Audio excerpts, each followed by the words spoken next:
नमस्कार, स्वागत है आप सभी का। आप देख रहे हैं एनएमएफ न्यूज। आपके साथ मैं हूं नमता चौधरी और बात करने जा रहे हैं स्वरा भास्कर की।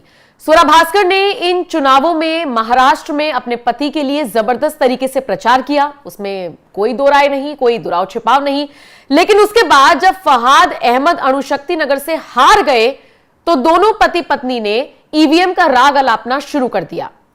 फहाद अहमद ने तो बाकायदा अपना एक वीडियो भी बनाकर डाल दिया, उसमें पॉइंट्स गिनवाने लगे वो ईवीएम को लेकर। लेकिन उससे पहले स्वरा भास्कर ने ट्वीट करते हुए क्या लिखा, मैं आपको पढ़कर बता देती हूं। वो लिखती है, पूरा दिन वोट होने के बावजूद ईवीएम मशीन 99% कैसे चार्ज हो सकती है? इलेक्शन कमीशन जवाब दे। अणुशक्ति नगर विधानसभा में जैसे ही 99% चार्ज मशीनें खुली, उसके बीजेपी समर्थित एनसीपी को वोट मिलने लगे। आखिर कैसे? चुनाव आयोग से सवाल पूछती हुई स्वरा भास्कर नजर आ रही हैं। वो कह रही हैं कि भाई पूरा दिन जब वोटिंग हो रही थी उसके बावजूद ईवीएम मशीन 99% चार्ज कैसे हो सकती है? स्वरा भास्कर के इस ट्वीट पर बहुत सारे लोगों ने उन्हें ट्रोल कर दिया, कहा कि जब आपको कुछ पता ही नहीं है तो आप बोला ना करें। अब चुनाव आयोग से जवाब जिस तरीके से स्वरा भास्कर मांग रही थी वो जवाब उन्हें मिल गया है। जवाब मैं आपको सुनवाऊं, लेकिन उससे पहले फहाद अहमद ने वीडियो में क्या कुछ कहा था, सुन लीजिए। मेरा नाम फहाद अहमद है। मैं शरद चंद्र पवार साहब एनसीपी गठ से 172 अणुशक्ति नगर विधानसभा का उम्मीदवार था। जैसा कि आप इलेक्शन कमीशन की वेबसाइट पे देख रहे थे, मैं लगातार जो है आगे चल रहा था। हत्ता कि 17वें राउंड तक जो है मैं आगे चल रहा था और कुल राउंड जो थे वो 19 थे। और फिर एक मिस्ट्री चालू होती है कि जो ईवीएम सुबह वोटिंग के दिन सुबह 7 बजे से लेके शाम को 6 बजे तक चली थी, उनकी 99% बैटरी निकलती है। और वो 99% बैटरी जहाँ जहाँ निकलती है उसमें मेरी जो सामने वाली उम्मीदवार हैं सना मलिक जी, जो सुबह से यहाँ नहीं आई थी, शायद उनको अंदाज़ा था। हम लोग यहाँ 5:30 बजे आ गए थे, लेकिन वो अब तक यहाँ नहीं आई थी, शायद उनको अंदाज़ा था। लेकिन जिस तरह की शायद महाराष्ट्र के अंदर जिस तरह की भी चीज़ें चल रही थी, उस घटना के बाद जो रुख महाराष्ट्र की राजनीति में हो रहा था, 99% की जो ईवीएम निकल रही थी उसमें मेरे से उनको डबल वोट मिल रहा था। और बूथ पे वो मुझसे पीछे चल रही हैं, लेकिन जैसे ही कोई भी ईवीएम खुलती है जिसमें 99% बैटरी है, उस ईवीएम को कहीं ना कहीं किसी ना किसी तरीके से उसमें डबल ट्रिपल का मार्जिन सना मलिक जी लेके चल रही हैं। ये बहुत ही चिंता का विषय है। मैं इलेक्शन कमीशन को अभी लिख रहा हूँ रिकाउंटिंग के लिए, और मुझे पूरी उम्मीद है कि ये जो 99% बैटरी का जो मिथ है उसको लेकर कोई ना कोई जो है कारण और कोई ना कोई जो है जांच बैठाई जाएगी, और उस जांच से पहले किसी भी तरह के रिजल्ट की घोषणा नहीं होगी।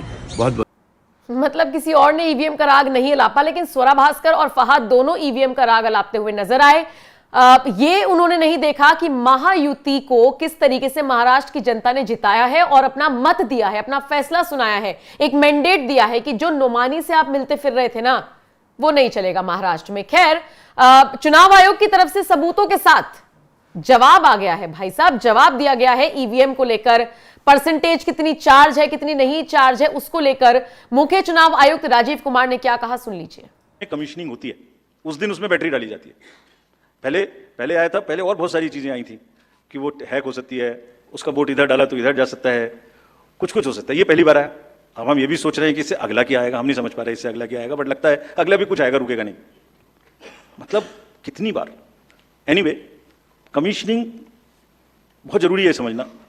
वोटिंग से करीब 5 या 6 दिन पहले कमीशनिंग होती है। 5-6 दिन पहले उस दिन मशीन में सिंबल पड़ते हैं। तो अब मशीन में अभी तक नई बैटरी उस दिन एक डाली जाती है और सील करके उस बैटरी पे भी कैंडिडेट के एजेंट्स के दस्तखत होते हैं। छोड़िए, मशीन पे तो होंगे ही होंगे। हमें भी नहीं पता, हमने भी पता नहीं कब बनाया था ये नियम, हमारे काम आ रहा है अभी कि वो बैटरी पर भी एजेंट के दस्तखत हों। और अब कमीशनिंग के बाद, क्योंकि 5 ही दिन बचे हैं और इसमें सिंबल लोड हो चुके हैं, ये उनके सामने में स्ट्रांग रूम में जाएगी, डबल लॉक लगेगा, 3 लेयर की सिक्योरिटी रहेगी, 3 लेयर की, जिसमें सीएपीएफ भी शामिल होगी, मस्ट है। ऑब्जर्वर होंगे। उसके बाद जब वो पोलिंग के डिस्ट्रीब्यूशन के दिन निकलेंगी, उस दिन फिर यही प्रोसेस होगा। सारा प्रोसेस वीडियोग्राफ होगा। यानी वीडियोग्राफ होने के बाद फिर वो फील्ड में पहुंचेंगे, सेक्टर मजिस्ट्रेट साथ में रहेंगे, फिर कैंडिडेट के एजेंट साथ में रहेंगे, फिर वहां पहुंचेगी, फिर कहेंगे भाई देख लो इसको, सब ठीक है, जो आपको नंबर दिया, हाँ, और उसके नंबर भी सबसे शेयर किए जाएंगे। इस नंबर की मशीन इस बूथ पे जाएगी।